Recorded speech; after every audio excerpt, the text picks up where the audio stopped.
How committed are you to the purposes of God?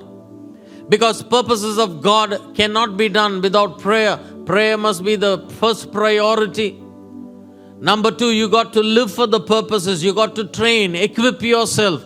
You got to be available. You got to be there so that you not only grow to be able to do it, but you actually do it.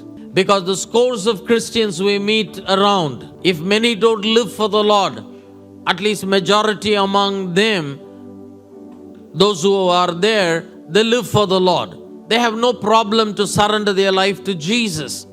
They live a holy life. They live a loving life. They live a forgiving life. Oh, good Christians. We would call them saints. But is that all that God called you for? Absolutely no. You predated time and creation. You were there in Christ Jesus. And there was a purpose.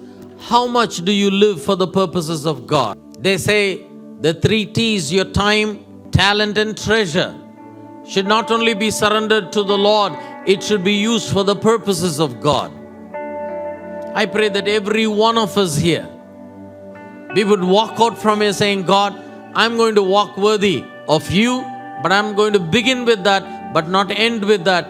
I'm going to walk worthy of my calling. There is a gifting God has placed inside everybody. We are made in the image of God.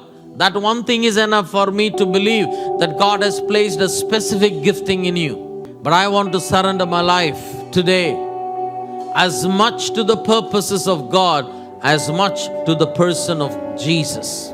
If Jesus would appear here physically, and let's imagine, and he says, come, how many of us will? I'm sure we will run like we have never ran in our life before. I saw Jesus. That's what Peter did, right? When he saw Jesus on the shore, jumped from the boat and went to the person. My challenge to you, do you run with the same fervor towards the purpose? As much as your life is determined by the person, it should be determined by the purposes also. Look into your own self today.